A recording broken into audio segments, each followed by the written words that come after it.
Hi, my name is Kimber, and this is my presentation on Who Controls the Narrative, CRT, and the Media's Role in Rewriting History. Before diving into my topic, I want to take a moment to talk about why news media matters in the first place, especially in a democracy. At its best, the media serves as a watchdog. It keeps people informed, holds those in power accountable, and supports meaningful public debate. It's a space where citizens can learn what's happening in their communities, their government, and the world. News also plays a big role in shaping how we see current events and political issues. It doesn't just tell us what to think, but it does influence what we think about and how we understand it. In a functioning democracy, people need access to accurate, relevant, and independent information. That's how we make informed decisions, whether we're voting, protesting, or just trying to understand an issue like education policy or racial justice. So for this project, I'm analyzing how three different media sources report on critical race theory, not just what they say, but how they frame it, whose voices they highlight, and whether they help or hurt the public's ability to understand the issue clearly. Critical race theory, or CRT, began in law schools in the late 1970s. It was designed to help legal scholars understand how race and racism intersect with laws and institutions, even when those laws appear neutral. It's not about blaming individuals, but about examining systems. In recent years, though, CRT has become a political lightning rod. Many media outlets and politicians, especially on the right, have reframed CRT as something it's not.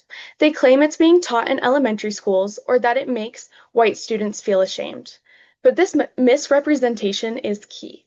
Most educators agree that CRT as a legal concept isn't being taught in K-12 schools. What's really happening is that any curriculum that addresses racism, slavery, or inequality is being labeled CRT and attacked.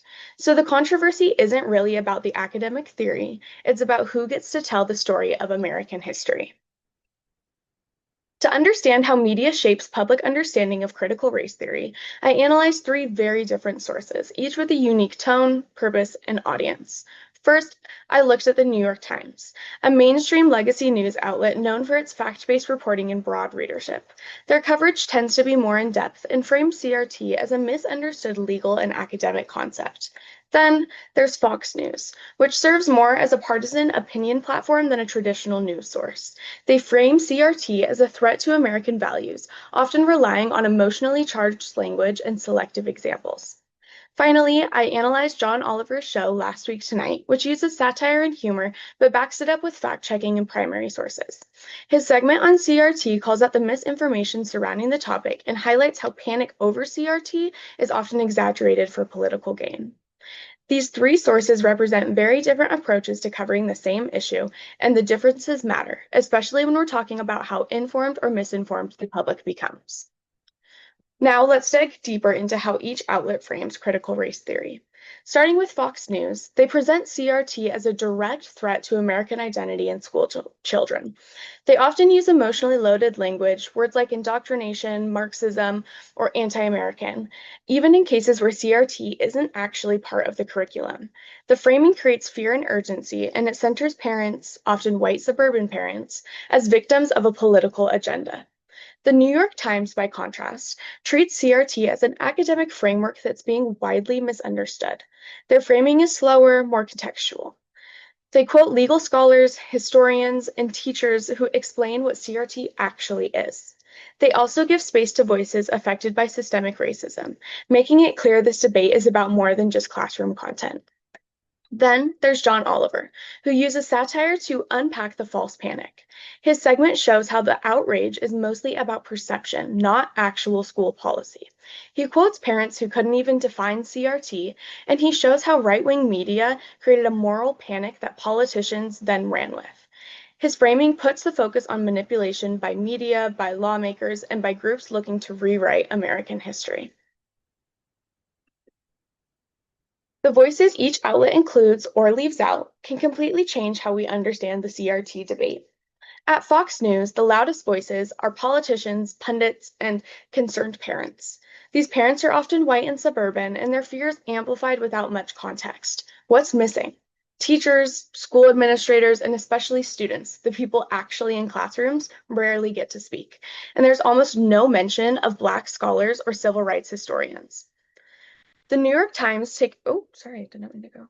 Okay, perfect. The New York Times takes a much more balanced approach.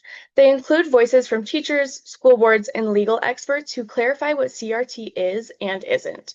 They also quote students and parents from marginalized communities, helping to reframe the issue as one about equity and access, not just fear. On John Oliver's show, he gives a platform to underrepresented perspectives by pointing out who's not being heard.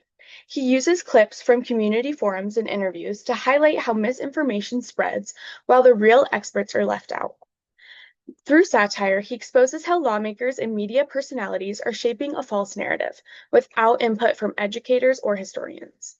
When media only platform fear-driven voices, when media only platforms fear-driven voices and excludes those with expertise, the public ends up misinformed.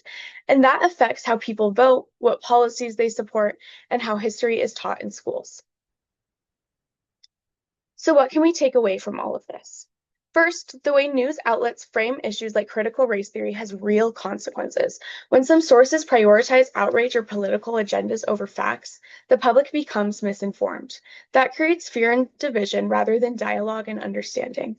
Second, the absence of expert voices, teachers, students, historians, weakens the public's ability to make informed decisions about education and policy. And finally, media isn't just a reflection of what's happening.